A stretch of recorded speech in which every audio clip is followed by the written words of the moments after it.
Sejam muito bem-vindos ao nosso podcast Pode Cuidar. É uma alegria estar aqui de novo.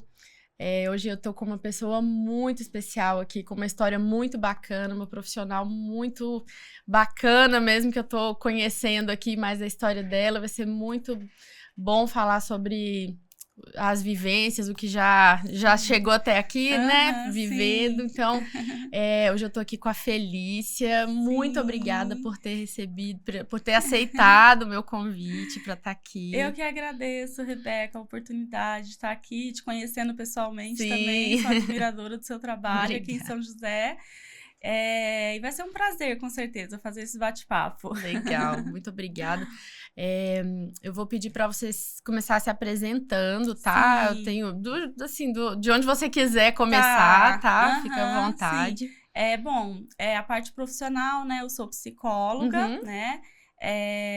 Também tenho especialização em psicopedagogia, tenho especialização em neuropsicologia, fiz uma especialização em autismo no Albert Einstein e também tenho mestrado acadêmico pela PUC de São Paulo, né? E sou mãe atípica. Um currículo, assim, esplendoroso, né? Fui buscando conhecimento aí e, assim, a minha motivação maior, com certeza, inicialmente foi o meu filho, né?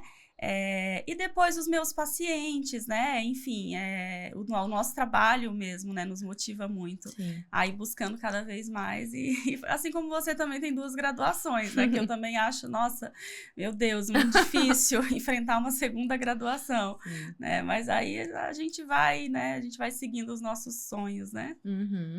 Você falar do seu filho, né? Sim, o Rafael.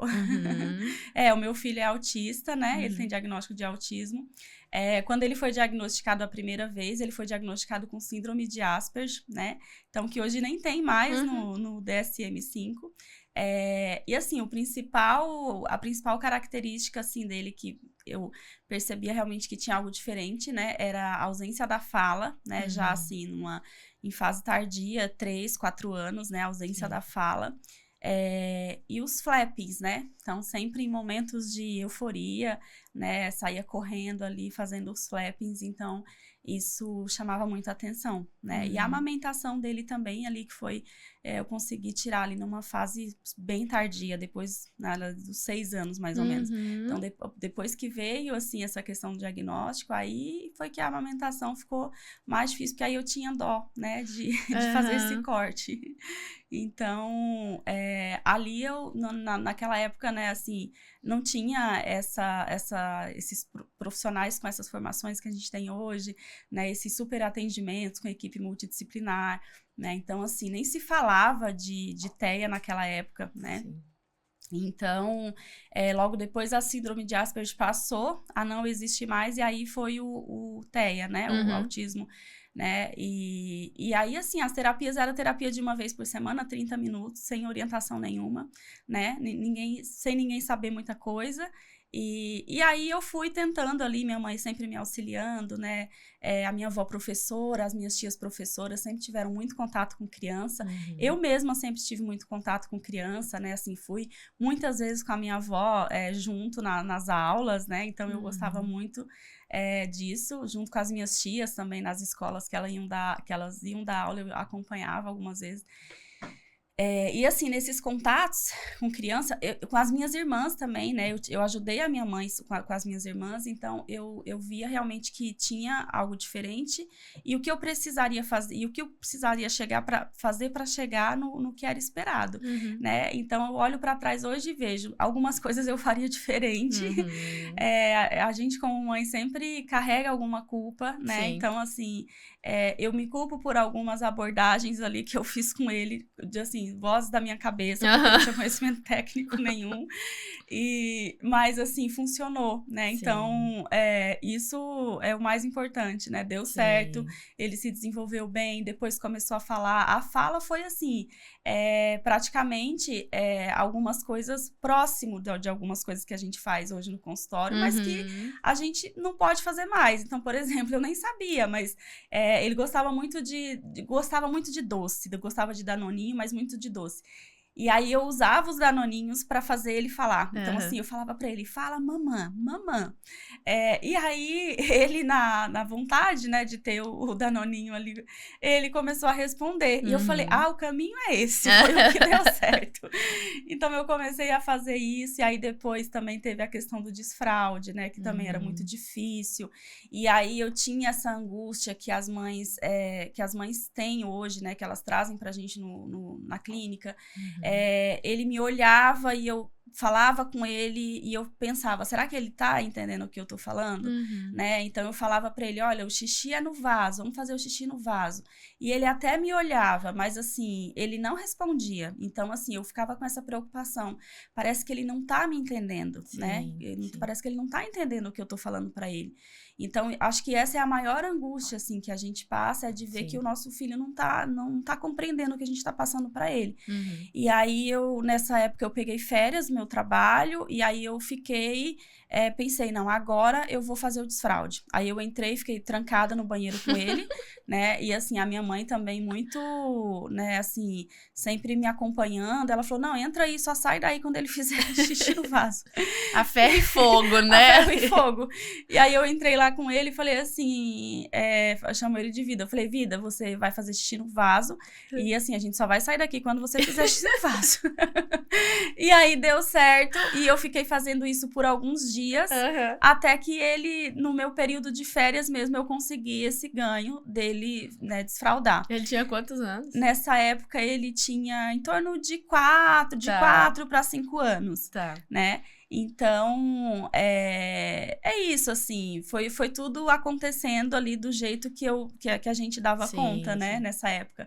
E aí, depois que veio a fala, né, eu acho que ficou tudo mais tranquilo, né, depois que ele começou a falar, né, ficou tudo menos, assim, menos angustiante. Mas você acha que porque você começou a compreender mais o que ele precisava, o que ele queria, ou porque você tinha essa coisa do ele precisa falar? Eu acho que a minha maior angústia era ele não conseguir comunicar o que ele queria, sabe? Que é o que geralmente as famílias falam pra gente, né? Como que eu vou saber como ele tá sentindo dor, ele tá sentindo fome, ele tá sentindo frio, como que eu vou saber? Né? Exatamente, essa era a minha preocupação, assim, até hoje ele não sabe falar, assim, por exemplo, quando ele tá com dor, né, eu percebo que tem essa questão sensorial, quando ele tá doente, né, eu tô vendo que ele tá, às vezes, né, com febre, né, e provavelmente tá com dor, mas ele não fala, né, e eu observo essa característica em outros pacientes também que eu atendo,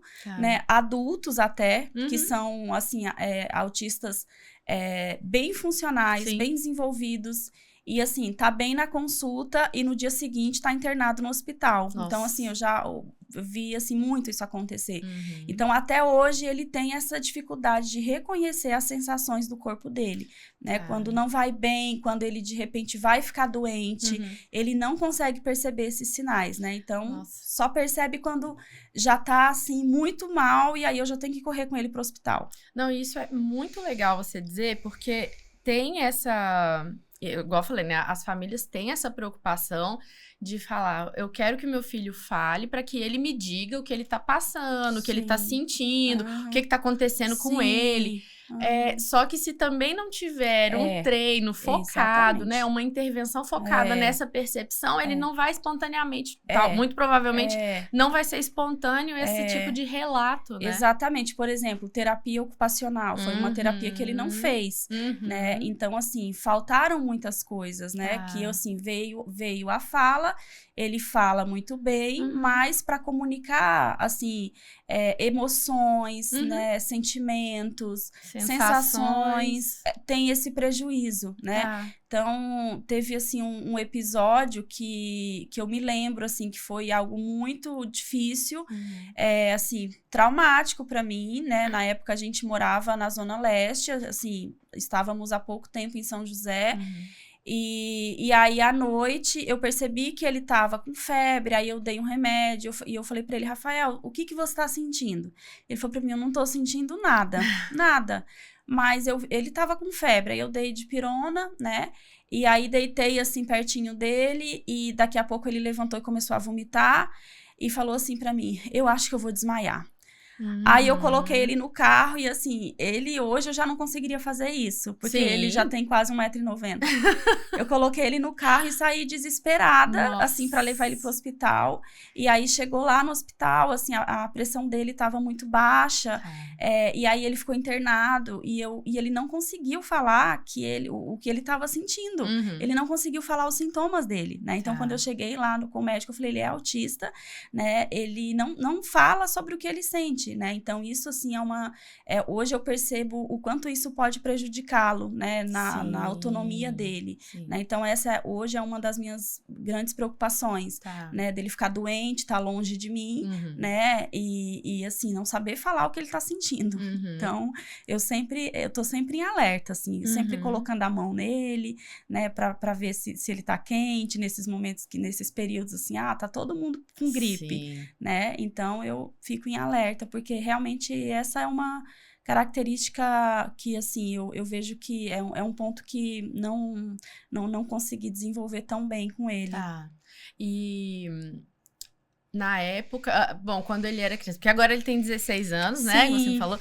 Na época, você já era psicóloga? A psicologia veio depois? Veio depois. A psicologia veio depois, né? Então, ali, naquele momento ali, né, eu pensei, bom, vou fazer psicologia para conseguir entender um pouco mais, né, sobre o desenvolvimento infantil, né, como eu posso ajudá-lo. E aí, assim, na faculdade, na graduação, eu não vi tanto sobre autismo. Eu ia falar isso, eu não vi nada, tá? Eu não vi tanto sobre autismo quanto eu gostaria. E aí eu fui buscando por fora, né? E aí no meu 2º ano de graduação eu consegui trabalhar como AT de uma clínica, né? Assim como analista do comportamento, assim, fantástica, que eu consegui aprender muito com ela, né? E aí depois eu fui, né, nessa área, eu fui vendo, assim, a proporção que acabou, assim, tomando, né, em questão de diagnóstico. E aí, depois da graduação, logo eu já emendei o mestrado, e daí, depois do mestrado, eu fiz essa especialização no Albert Einstein. Então, assim, essa busca também de conhecimento também é como se fosse também uma busca por resposta, né? Parece que a gente quer encontrar uma resposta, a gente quer cada vez saber mais, e assim, isso motiva, mas isso também cansa a gente, né? Com certeza, nossa. Então, eu saí muito cansada do mestrado, né? Muito exausta. O seu mestrado foi em quê mesmo? Foi em psicologia clínica. Ah, legal. Aí eu pesquisei também sobre autismo, né? Mas na psicologia clínica, porque eu queria fazer algo mais amplo, assim, né? Então, e aí, assim, foi um período bem difícil, assim. Acho que o mestrado foi o período mais difícil, foi mais difícil que a graduação. Sim. E aí, assim, a gente acaba que, né, a gente não sabe. Quando eu vejo o meu filho falar, os meus pacientes falarem, eu vejo que a gente sabe pouco sobre autismo. Quando a gente dá espaço de fala para eles, a gente vê que a gente sabe pouco, né? Então, assim, abordagens que eu usei com meu filho naquela época, né? Que hoje eu não usaria, né? Nunca usei nada punitivo, né? Nunca puni ele, então... Mas faria diferente, né? Então, a gente vê que a gente ainda precisa saber muitas coisas, né? A gente precisa ainda conhecer muitas coisas. Não, a gente tá caminhando, parece que a passos lentos, né? Porque a gente inferiu muita coisa, estamos fazendo aí o que no consultório, né? Eu vejo que tem melhorado, as abordagens têm melhorado, tem entendido mais sobre empatia, sobre assentimento, exatamente, né? Só que isso parece que devia ter vindo primeiro, né? Não depois. A gente tá falando sobre isso agora, mas tinha que ter vindo primeiro. E quando a gente dá espaço de fala para eles, aí eles dizem para nós coisas muito diferentes do que a gente imagina, né? Até do que a gente aprendeu também nas nossas formações, né? Então, assim, eis o grande conflito. Então, eu fico sempre entre, né? Fico entre o que o meu filho me fala, o que os meus pacientes me falam, mas também penso que em alguns momentos eles também não têm maturidade para entender, né, algumas coisas e às vezes a gente vai precisar ali decidir junto com eles, assim como com qualquer outra criança, qualquer outro adolescente neurotípico, né, que às vezes não quer fazer daquela forma, mas que a gente vai precisar, né, conduzir dessa forma, né, e eu fico entre isso, né, tentando entender um pouco, né, mas também, né, tomar as decisões juntos, né, por mais que aquilo não seja não seja exatamente o que eles querem, né, mas assim como qualquer outra criança neurotípica, adolescente... Criar filhos, né, é bem por aí mesmo, né? Exatamente.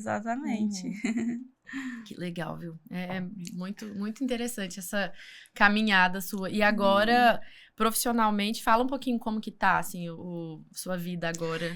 Atualmente eu tenho, né, eu juntamente com o Tainan, né, somos fundadores do Espaço Conviver, né, então esse espaço é justamente pensado para pessoas neurodivergentes, mas que, assim, não tenha essa coisa de clínica, né, então eu penso muito na inclusão fora da clínica, né, então nos espaços sociais, né, então eu me preocupo muito, assim, com essa questão das crianças, dos adolescentes ficarem muito tempo, né, fazendo terapia em consultórios, e quando na verdade a gente precisa de fato que eles desenvolvam a sensação de pertencimento em ambientes sociais, né, então de pertencer a um lugar ou a um grupo, né, que não somente as clínicas, né, então a ideia lá a gente faz grupo de habilidades sociais, onde eles têm a oportunidade de interagirem com outros adolescentes, né, de marcarem saídas, né, saídas externas. Então, a gente faz esse acompanhamento, essa mediação, né, então, eu acompanho pacientes meus em treino de jiu-jitsu, de judô, né, porque eu também sou praticante de jiu-jitsu, sou graduada na faixa roxa, então, eu gosto muito de fazer e, assim, eu penso assim, o quanto eu puder, né, com o meu conhecimento, alcançar outras pessoas para proporcionar inclusão, né, para essas crianças, assim, mais realizada eu vou estar, porque, assim, é um pouquinho do sentimento materno também, sabe? Então, assim, eu fiz pelo meu filho e eu quero continuar fazendo por outras pessoas também, sabe? Então, é um sentimento também de gratidão, né? Então, depois, assim, a gente vai entendendo, né, os caminhos da vida, né? As coisas vão acontecendo e a gente vai entendendo o porquê de algumas coisas. Então, eu tenho feito dessa forma, né? Acompanho os meus pacientes, eu tento me desdobrar, assim, para conseguir dar conta, né? Porque a agenda também, às vezes, ali tem conflito de agenda, mas é muito bacana, sabe? Eu vejo realmente o quanto as pessoas são carentes de informação, né? Então, na academia que eu treino jiu-jitsu, né? No estúdio aqui do Aquários, assim, o professor é muito acolhedor, sabe? Muito paciente, então... e assim, ele tem muita vontade de aprender e eu vejo o quanto tem essa carência realmente, né? Assim, essa busca por entender, conhecer, saber como ensinar, né? Então, levar os nossos modelos de adaptações para eles, né? Para tornar mais acessível a aprendizagem. Então, às vezes não é nem sobre ensinar jiu-jitsu para ganhar, né? Nessa coisa da competição, mas assim, para proporcionar mesmo condições melhores, assim, para o desenvolvimento, né? Então, eu vejo que a arte marcial contribui muito, assim, para a questão de troca de turno, treino de espera, segmento de instruções, segmento comandos. de instrução, principalmente segmento de instrução, entendimento de regras, sabe? Então, assim, eu vejo que e o principal, assim, a sensação de pertencer a um grupo. Com certeza. Sabe? Então, assim, os pacientes saem falando, porque eu treino jiu-jitsu e conta para os outros amiguinhos e compartilha com os professores, sabe? E isso é muito bom, né? Porque eles têm também outras narrativas para contar, né? Além do que faz na terapia, né? É isso, das experiências fora clínica, né? Isso a gente vê que é tão difícil essa transição. de sair, porque primeiro a gente vai focando na intervenção precoce ali, a intervenção é muito clínica mesmo, né? Apesar da gente ter uma interface com a escola, tentar esse contato ali, proporcionar muitas experiências, é muito clínico mesmo no início da vida. E aí depois essa transição, se não for feita com um cuidado a mais, um olhar mais especializado, também fica muito deficitária, né? Então uma criança que funciona muito bem na clínica e aí se não tiver a tal da generalização que a gente fala, se não tiver um foco, a intervenção não tiver um olhar focado nisso, não vai funcionar, né? Exatamente. Acho que é isso mesmo a definição, assim, essa transição, né? Um processo de transição que é necessário, né? A gente fazer, né? Assim, seja por orientação com a família, orientar a família, né? Assim, orientar, por exemplo, professores, né? Então, eu consegui fazer isso com esse professor, de passar essas orientações para ele, de dar modelos, né? De adaptações, de atividades que poderiam serem feitas, né? Ali para deixar mais acessível, né? Eu costumo falar que a adaptação, ela não é uma facilitação, né, para a criança. Na verdade, ela é uma ferramenta que torna a aprendizagem mais eficaz, né? Então, é um caminho diferente de aprendizagem, né? Mas, assim, que é um caminho diferente, mas que leva ao mesmo lugar que um outro, né, que um ensino tradicional ali dentro da caixinha também conduz, né? Então, é muito importante, assim, ter essa transição, né? Para que quando chegue na adolescência, que já é uma fase bem difícil, principalmente de socialização, né? A criança na adolescência já tem esse repertório, né? Porque tem isso também crianças que não têm acesso a esse tipo de treino de habilidades sociais, experiências variadas para além da clínica, eu vejo lá, acompanhando as crianças que estão já pré-adolescentes, que às vezes tem uma tendência ao isolamento mesmo, se não tiver um incentivo a participar de outras coisas e pertencer a outras possibilidades, né? Exatamente, assim, eu mesma tenho essa experiência em casa com meu filho, então, quando ele era mais pequeno, assim, que ele falava, eu não quero ir, então, assim, eu convencia ele a ir, então vamos, até eu persisti até conseguir que ele fosse, mas hoje, infelizmente, eu já não consigo mais, né? Então, mesmo tendo esse incentivo, hoje eu vejo, assim, que existe essa tendência ao isolamento, né? Então, é aquilo, né? A gente vai fazendo o que a gente consegue, mas depois chega uma fase que a gente não tem mais como fazer, né? Do nosso jeito, enfim. Realmente é uma tendência ao isolamento. Às vezes, mesmo tendo esse repertório, eles, né? Tem a tendência mesmo, né? Exatamente. Ele treina jiu-jitsu? Não. Não? Não. Nunca aceitou, assim. Nunca, ele não gosta muito de esportes que tenham contato com o outro, que transpire, né? Então, o jiu-jitsu tem tudo isso, né? Tem a dificuldade até da criança aceitar ficar com o kimono, né? Porque o kimono, ele é pesado, né? Então, assim... É uma atividade sensorial intensa, né? O jiu-jitsu. Exatamente. Qualquer arte marcial, se for pensar. Exatamente. Então, assim, existe todo esse processo, né? De aceitação, de colocar o kimono, né? Muitas vezes, eu tenho um paciente que treina jiu-jitsu, assim, semanalmente. Ele, às vezes, pede para tirar o kimono, né? Então, ele tá ali treinando, ele mesmo, às vezes, não dá conta, né? E precisa tirar o kimono um pouquinho e depois coloca de novo. Então, assim, uma atividade que a gente consegue fazer, né? Assim, o treino todo, para eles precisam dessa fragmentação mesmo da demanda, né? E que legal você conseguir orientar o professor, a academia, essas pequenas adaptações, igual você falou, que são pequenas adaptações para chegar num ponto interessante ali de aprendizagem e de participação, né? Sim, e são coisas simples, assim, né? São coisas simples. É só, assim, essa coisa da gente, do profissional, às vezes, pensar fora do padrão, Sim. né? Então, é simples, né? Às vezes um material ali com pista visual, né? A gente consegue dar o passo a passo do que a criança precisa fazer, né? E assim, o jiu-jitsu também é muito bom, porque ele é uma arte marcial que tem muita repetição, né? Legal. Então, isso dá previsibilidade também para a criança do que ela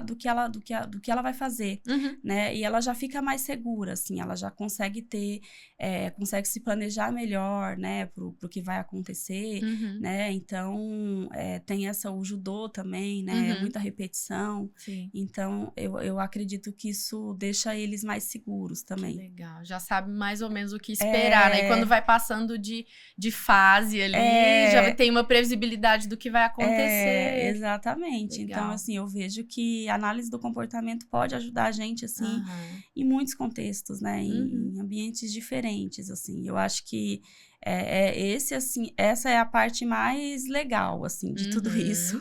É a gente pensar que a gente pode usar em qualquer ambiente, né? Sim. E deve usar em todos os ambientes mesmo, porque se em cada ambiente tiver esse olhar de fazer pequenos ajustes para que a pessoa se sinta mais à vontade, confortável, né? Se entenda o que está acontecendo ali, aí ela consegue participar de mais espaços mesmo, exatamente, né? É isso Essa mesmo. parte da participação, para mim, é muito legal, porque a TO fala muito de participação e a psicologia também fala de participação, né? De pertencer.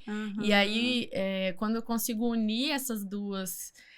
né, as duas graduações que eu fiz, assim, e olhar para o indivíduo, eu acho muito lindo essa questão da participação, que é esse pertencimento, e a gente precisa, como profissional, facilitar mesmo essa participação, né? Sim, exatamente. Então é muito legal. E assim, essa questão deles participarem, assim, da sociedade, né?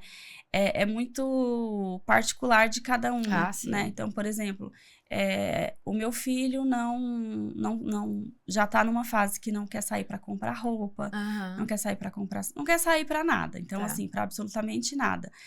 Mas eu já tenho pacientes que têm a mesma idade que ele e querem sair, né? Então, assim, nas saídas externas, eles querem fazer compra, eles querem, né, participar, assim, de várias atividades diferentes. Então, eu vejo que varia muito de um autista para o outro, né? Então, assim, por isso que é o espectro, né? Um é diferente do outro. A personalidade, a individualidade ali também, né? Tem diferenças mesmo. Sim. Que legal. E ele, hoje em dia, ele com 16 anos, como que tá a intervenção? Como é que é o desenho ali da intervenção dele? Hoje, na verdade, assim, a intervenção clínica já não faço mais, porque, ele estuda em período integral na escola. E, assim, o tempo dele é ocupado 100% por atividades mesmo escolares, momentos que a escola proporciona, momentos sociais que a escola proporciona, né, entre a turma. Então, dinâmicas que eles fazem lá. Então, assim, hoje mesmo é mais voltada para essa questão social mesmo, né?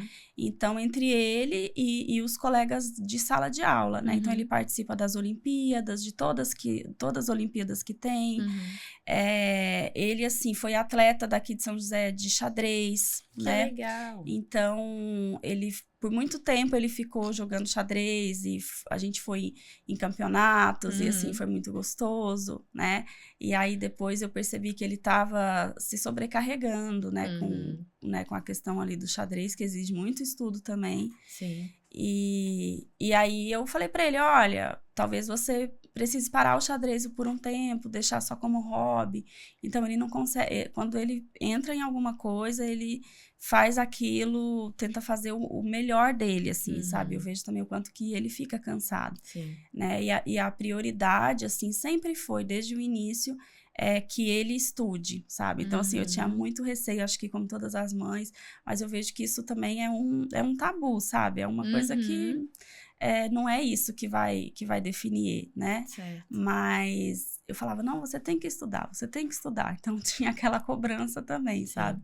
Então, hoje eu penso, olha, se tá te sobrecarregando, não precisa você fazer, né? Então, ele parou justamente por isso, né? Que tava se sobrecarregando, né? E a escola, né? Eu deixo a escola dele como prioridade. Ah, legal.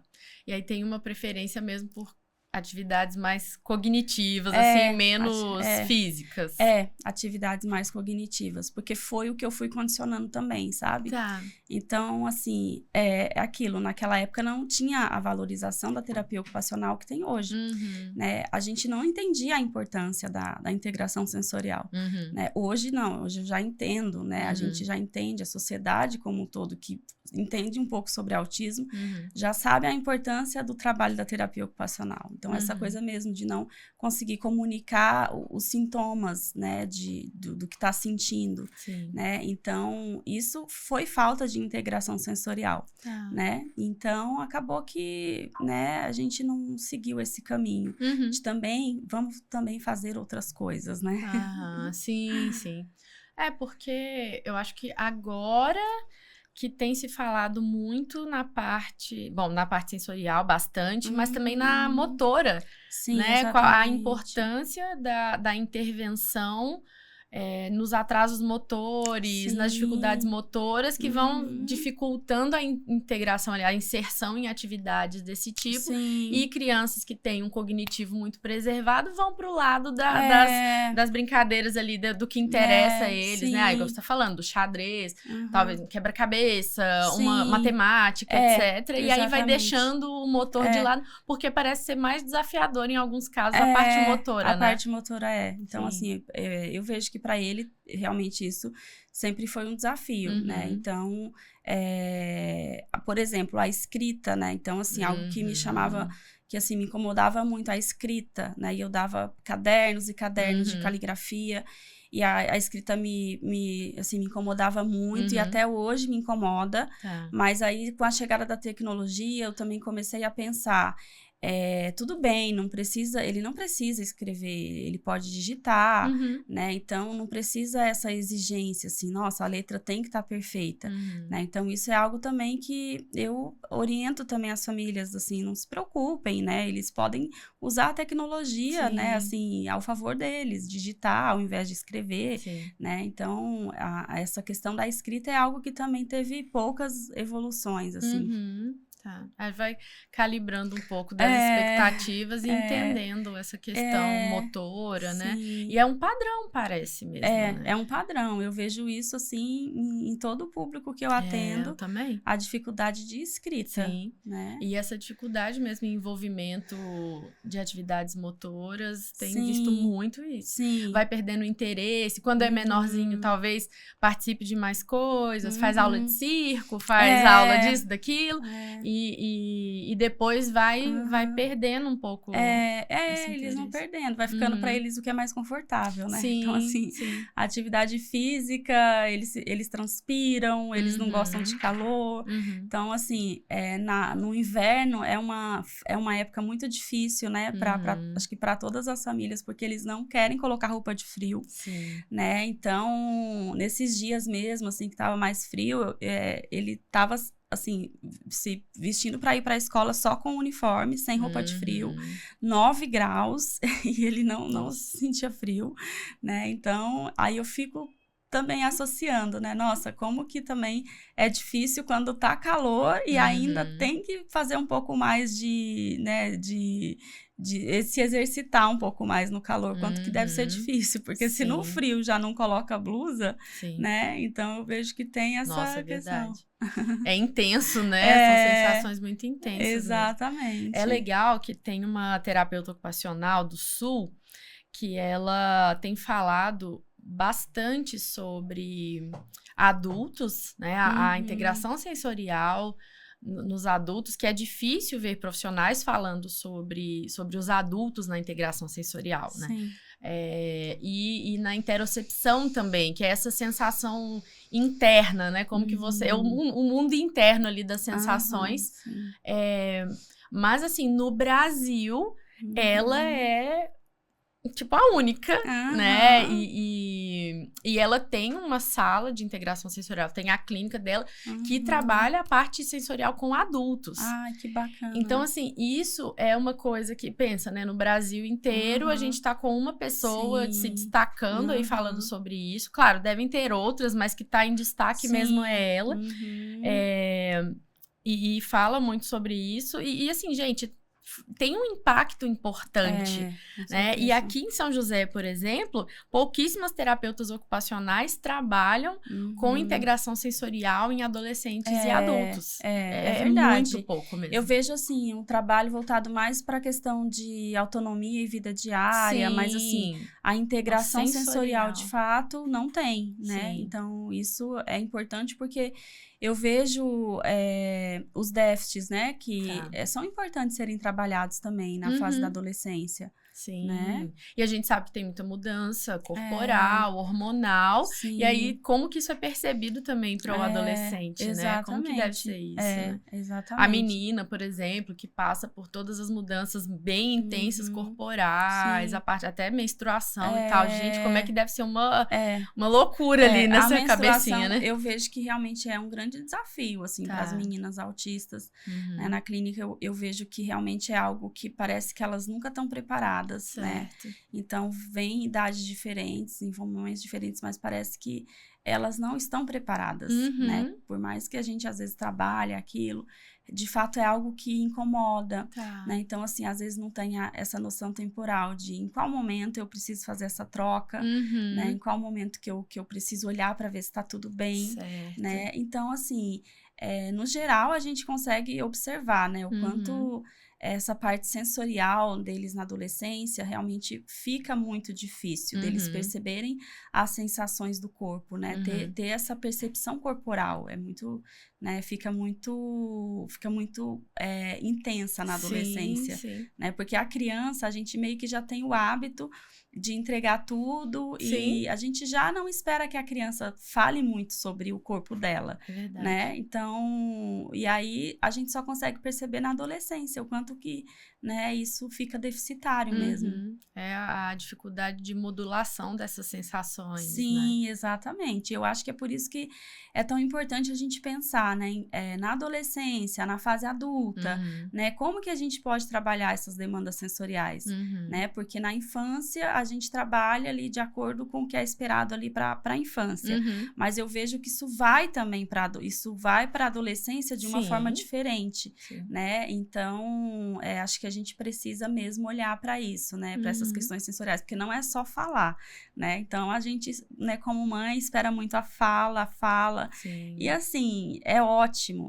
Nossa, é maravilhoso quando a gente, né, tem a criança tá ali com atraso de fala e começa a soltar as primeiras palavrinhas, mas ela também, quando ela não consegue comunicar, é muito difícil falar e também não comunicar, né, o que sente. Nossa, bem interessante tudo isso, viu? Porque acho que nós profissionais, como um todo, a gente está sendo convidado a olhar mais para a pré-adolescência, adolescência e a fase adulta dessas pessoas, porque assim, lá na clínica mesmo, a gente recebe bebês, né? Só que eu já tenho pacientes que estão comigo desde 2 aninhos, 1 ano e meio, que agora estão fazendo 6 anos, daqui a pouco estão fazendo 9, 10, 12, 15... E é isso, como é que a gente está se preparando para esse tipo de público? E assim, como as clínicas são muito focadas na intervenção precoce, na hora de fazer encaminhamento para outros locais que lidem com fase adulta e tal, né? A gente também não consegue abraçar o mundo todo, não consegue. Mas assim, tem poucos lugares para encaminhar tem aqui. Poucos lugares. Vocês estão com esse projeto muito lindo mesmo, mas estão sendo um dos pioneiros aqui em São José, né? Sim, Mas é isso, a gente não consegue abraçar o mundo, né? Então, hoje, assim, eu já vejo a gente, no nosso trabalho, assim, já com uma sobrecarga, né? Então, acabaram de abrir, já estão com uma sobrecarga. Exatamente. Então, assim, o que a gente faz para expandir? A gente vai orientando, né? Então, o paciente vai num treino de jiu-jitsu, num treino de judô, vai numa sorveteria, a gente vai orientando. E, assim, é uma técnica que eu, assim, porque a gente, né, como profissional, tem os bastidores também, né, dos processos de inclusão, né? Então, assim, eu já tive conflitos em diversos lugares, fazendo inclusão de paciente, então, em supermercados, enfim, a gente sente na pele o preconceito da sociedade também quando nós estamos junto com eles, né? E eu, como mãe, nunca deixei passar nada, né? Então, eu nunca deixo passar, né? Então, assim, às vezes, é até uma questão que eu, às vezes, penso, preciso trabalhar, mas eu penso, qual modelo que a gente está dando, né? Para os nossos pacientes, para os nossos filhos. Se a gente deixa passar uma situação ali de preconceito, de capacitismo, então, a gente precisa ter assertividade também para lidar com isso, né? Então, nesses lugares, assim, o que eu penso em mercado, sorveterias, lugares públicos, né? O que eu costumo falar para as famílias, olha, quando a criança começar, o adolescente começar a entrar num comportamento que você vai precisar ali usar técnicas de manejo de comportamento, ali que você vai precisar fazer uma intervenção, você tem que imaginar que não tem ninguém em volta. Primeira coisa. Porque, assim, os olhares das pessoas inibem a gente, às vezes, de fazer o que a gente sabe e que é o correto, né? Então, ali, às vezes, a gente acaba se desesperando, as pessoas acabam se desesperando junto com o adolescente, vai embora, né? E perde a oportunidade ali de trabalhar aquela insegurança social junto com ele, né, de dar o modelo, de falar, de mostrar que realmente eles conseguem, né, então eu sempre usei essas técnicas, assim, com meu filho, vamos, vai dar certo, e aí eu me faço de louca, assim, finjo que eu não escutei, depois eu vou lá resolver. E aí, assim, até outro dia saindo com o paciente, ele falou assim, eu quero atender no caixa. Eu falei, então peraí que a gente vai pedir pra moça do caixa pra você atender um cliente. Gente, pensa! E aí? E aí a moça foi super simpática, mas assim, eu não sabia o que ela ia falar, né? De repente ela poderia falar, não, ele não é funcionário do mercado e eu não vou deixar. Mas ela deixou e ele atendeu, ela orientou como que ele tinha que passar o cartão. Legal. E assim, isso foi muito bacana, mas assim, é um movimento assim, de coragem também que a gente faz, porque a gente não sabe qual vai ser a resposta, né? Então, assim, eu já tive reações que não foram positivas, mas que ali eu também consegui lidar com isso, né? E dar o modelo para o meu paciente, manter ele num ambiente seguro, né? Então, e a segurança era você, né? O ambiente seguro era você. Exatamente, o ambiente seguro era eu ali, mantendo a calma, dizendo que tá tudo bem, né? Então, acho que esse é o primeiro passo, assim, da inclusão, sabe? A gente tá preparado para fazer em qualquer lugar, né? Independente da situação, porque como que a gente vai exigir que eles tenham essa segurança e que eles tenham esse autocontrole se muitas vezes a gente não consegue ter, né? A família às vezes não consegue ter, né? Porque a gente se desestabiliza ali com um julgamento, um olhar, alguma crítica e isso com certeza não proporciona, né, segurança para eles, né? Então, às vezes a gente não consegue saber, nossa, onde que a gente errou? Mas aí, né, se a gente for analisar com calma e, poxa, aquele momento eu fiquei mais nervosa, eu fiquei mais insegura, né? Então, assim, a criança sente, o adolescente sente, né? Quando as coisas ficam mais desestabilizadas, né? Tem que ter assertividade, você falou, a calma e o fingir de louca de vez em quando, né? Assim, a técnica de mãe que nunca falha, né? Então, assim, eu sempre usei isso com meu filho, hoje uso com os meus sobrinhos, que são pequenininhos, e às vezes a gente sai pra ir no mercado, eles se jogam no chão, e começa a querer pegar tudo, né? E eu falo, não, a gente não vai levar. E aí eles começam a gritar, as pessoas olharem. E eu mantenho ali, né, assim, o que foi falado. E assim, é muito importante a gente também ter o acolhimento, né? De entender, olha, né? Eu sei que é difícil, né? Mas é assim que a gente tem que fazer. Né? Então, essa técnica, eu falo para as mães, nunca falha. É verdade. Não, eu lembro direitinho, meu filho com 2 anos, eu no meio da rua, e aí ele se jogou, nem lembro por quê, mas ele deitou no chão da rua, E aí eu olhei assim e falei, gente, o que tá acontecendo aqui? E aí eu fiquei lá parada, assim mesmo, do ladinho dele ali pra proteger de qualquer coisa. Mas eu falei, não, eu vou ter que ficar aqui mesmo, esperando dar uma acalmada, assim, porque não tinha. Se eu pegasse ele, ia ser aquele caos. E aí eu fiquei lá do lado dele, olhando assim, falando, olha, tudo bem, eu vou esperar. E as pessoas passando na calçada, assim. Falei, gente, é o que temos pra hoje, né? E pra mim, eu tava num momento tranquilo ali, tava tudo bem. Sim. E a gente sabe também que não é sempre que o adulto tá num momento bom e tranquilo, com certeza. Mas se a gente conseguir exercitar isso também como algo a ser seguido, né? Sim. É muito importante. Eu penso assim também. A gente pode usar as oportunidades que a gente tem nos dias que a gente tá mais tranquila, que a gente tá com mais tempo, né? Pra mostrar ali que nós somos os adultos e nós precisamos ter maturidade, né? Então, punir a criança, começar a gritar, né? Isso é um ato de desespero, né? Então, então, o manejo correto é isso, é entender, acolher, né? E se vai apresentar alguma regra para a criança, que seja ali no momento que ela já esteja mais calma, né? Que ela já... Né, que ela esteja mais tranquila, né, porque ninguém aprende quando tá com raiva, né, ninguém aprende quando tá bravo. Então, os momentos de aprendizagem precisam ser realmente nos momentos em que a criança tá com o cognitivo mais estabilizado, né, então... É isso, assim, as técnicas de manejo de comportamento é sempre desafiador, né? E um dia vai funcionar muito bem, no outro não tanto assim, mas tem que continuar caminhando no mesmo sentido, manter a consistência, né? Exatamente, a persistência, né? Assim, o papel da família, acho que o grande protagonista no desenvolvimento, assim, das pessoas autistas é a família, né? Então, assim, não somos nós os terapeutas. Os grandes protagonistas são as famílias, né? Nós somos apenas facilitadores, né? Para que isso aconteça, mas, assim, o ponto crucial é a família, né? Então, a criança passa mais tempo com a família, né? A família, a escola, mas é isso também. A escola ali tem que ter ali um papel também ativo da família, né? Para conseguir realmente dar conta, né? De todas as demandas. E nessa parte do atendimento aos adolescentes, vocês focam também em treino parental? A gente faz, né? Eu costumo, assim, eu faço um trabalho muito bacana, assim, já muito antes, né, de trabalhar com o Tainão, já fazia dessa forma.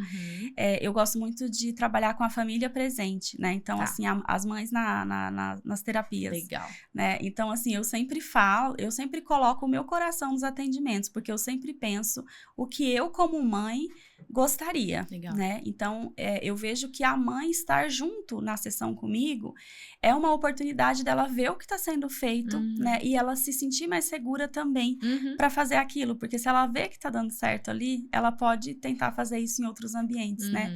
Então, assim, as saídas sociais também fazer junto com as mães, porque, assim, a gente não tem uma fórmula mágica e imprevistos vão acontecer com a gente, né? Com as famílias, então é importante que tenham esses momentos para que eles entendam, nossa, aconteceu um imprevisto com ela e a gente resolveu e eu preciso também dar conta disso quando acontecer comigo, né? Então, eu acho que o mais bacana, assim, o treino parental, assim, a melhor parte do treino parental é ter essa transparência, sabe? Do que está sendo feito, quando algo não está dando certo, vamos pensar junto o que a gente pode fazer, né? Então, as mães que já estão comigo, assim, sempre acompanharam o que está sendo feito, né? Então, como que meu filho está respondendo, né? Então, eu acho que isso é muito bom, porque passa essa segurança, sabe? Né? É muito difícil quando a gente deixa o filho da gente num consultório, né? Eu lembro do meu filho quando era pequenininho, que eu levava para fazer essas terapias, né? De uma vez por semana, 30 minutos. E eu pensava, nossa, o que será que está sendo feito lá dentro? Não era nem desconfiança, assim, de profissional, mas, nossa, eu queria saber, né? Para eu aprender. Participar, aprender, né? Exatamente, né? Então, eu acho que isso é um caminho muito bacana também. Tá. Então, talvez pensando, assim, que para um treino parental ser efetivo, muito mais do que ficar dando orientação, é trazer ali para perto, junto. trazer para dentro do consultório e aí começar a expandir isso também. Eu né? acho que é a melhor, assim, é a melhor forma, assim, de trabalhar. Porque, assim, tudo muito estruturado fica muito fácil quando as coisas são estruturadas. E as famílias passam por dificuldades reais, né? Então, assim, a gente precisa entender realmente qual que é a dificuldade real dessa família. Então, eu preciso estar lá junto para eu poder entender e ver se eu posso ajudar, o que eu posso fazer e se eu posso fazer, né? Porque se eu não dou conta também, eu vou procurar uma outra ajuda, de repente um outro profissional junto, mas assim, a gente vai tentar resolver. Mas pensando a partir da dificuldade que a família passa, né? Porque aí se a gente também, prepara um ambiente, né? Vamos trabalhar isso, tudo muito estruturado, né? Que eu já trabalhei também dessa forma, com treino parental estruturado, assim, acontecem pouquíssimas, assim, interferências, né? Pouquíssimos imprevistos, e quando você tá ali numa situação que você sabe quais são os objetivos, o que você quer fazer, mas aí você deixa as variáveis soltas, fora de controle, fica mais fácil de você conseguir ajudar essa família, né? Mais realista. Fica mais realista, porque a vida real, né? A vida real é assim, né? Então... Que legal. Nossa, eu sou apaixonada por treino parental. Só que é isso, eu ainda tô também trilhando aí caminhos para que isso seja mais efetivo. Sim. Porque a gente, né, tem hora que conversa só com os pais, aí tem hora que... É muito difícil É difícil acertar ali o caminho certo né? É muito difícil, assim, também tem essa coisa do tempo, né? O nosso tempo, assim, é algo que... corre muito rápido. Parece que o nosso tempo passa muito rápido. E a gente sempre faz menos do que o que a gente gostaria de fazer. É verdade. Né? A gente sempre gostaria de fazer um pouco mais. Sim. Mas é isso, as demandas cresceram, né? Assim, e aí a gente também tenta ajudar o máximo possível, mas é difícil. E você sente que tem alguma resistência por algumas famílias de entrar, de estar mais próximo, de fazer o treino, ou por enquanto tem sido... Não sinto, muito pelo contrário. Legal. Eu sinto, assim, que as mães ficam aliviadas. Elas acompanham em tempo real o que está sendo feito, e assim, elas veem o que está sendo feito, e aí elas conseguem se sentirem mais seguras. E eu vejo, assim, às vezes eu escuto alguns comentários, nossa, eu fazer isso com ele não faz, né? Então, eu acho que elas também veem que tem algumas coisas que são possíveis, né? E que as crianças, eles discriminam muito bem com quem eles vão fazer. Às vezes não faz com a família, mas faz na terapia, né? Então, eu vejo que isso assim, né? Ela é um comentário que sempre surge. Legal. Bom, que bom, né? Porque eu tenho, assim, experiências mistas. Tenho famílias que aceitam muito bem, que topam e que é legal, e outras que, assim, não, pode você, vai lá, sabe? Assim, talvez não estejam muito preparadas ainda para esse momento de aproximação e tal, que a gente sabe que tem um processo também, né, de aceitação e tal. Exatamente, é isso mesmo, assim, é um processo de aceitação. Eu acho que, às vezes, assim, eu sempre passo um pouco da minha experiência, né? Olha, eu acho que isso é importante, porque comigo foi assim, não sei se vai dar certo para você, mas foi assim. Legal. Né? Então, acho que isso vai, talvez, proporcionando mais aceitação, né? Mas... você tem um outro lugar de fala, né? É bem legal isso. Eu vejo que as profissionais que são mães de crianças com autismo, ou as mães de crianças com autismo que se tornam profissionais da área, elas têm um lugar de fala diferenciado. Por causa disso, olha, na minha experiência, isso deu muito certo, é muito bacana. Então, por isso até que eu falei, gente, podcast aqui, eu quero mãe me contando o que foi efetivo, né? A gente quer ouvir, né, as mães. Sim, a gente quer saber o que elas têm pra falar, porque, né, é isso, assim, os autistas, dificilmente eles querem falar sobre eles, né? Então, eu tenho um paciente, assim, adulto, que eu sempre, né, estimulo bastante ele a falar na empresa onde ele trabalha, quando tem palestra. E ele fala, eu não quero falar sobre mim. não tenho nada para falar sobre mim. Tá. Mas é importante a gente ter, né, esse contato mais próximo com as pessoas que estão mais próximas dos autistas e até os autistas, né? Sim. Eu acho que eles precisam ter esse espaço de fala. É eles certeza. que vão nos dar o feedback, né, do nosso trabalho, né, de como está sendo feito, se tá sendo bom para eles, Sim. né? Então, eu penso isso. Às vezes, assim, ser mãe de autista me ajuda e muitas vezes me atrapalha, assim, em alguns momentos. Às vezes, assim, tudo fica muito intenso, sabe? Então, muitas vezes, eu me coloco como ali, se fosse o meu filho, né? Então, às vezes a gente acaba assumindo um papel ali que não é muito saudável, né? Às vezes é difícil separar, né? Mas é um processo também, né? É um trabalho que a gente precisa estar sempre, né, construindo, né? Mas é difícil, às vezes isso acaba interferindo também, né?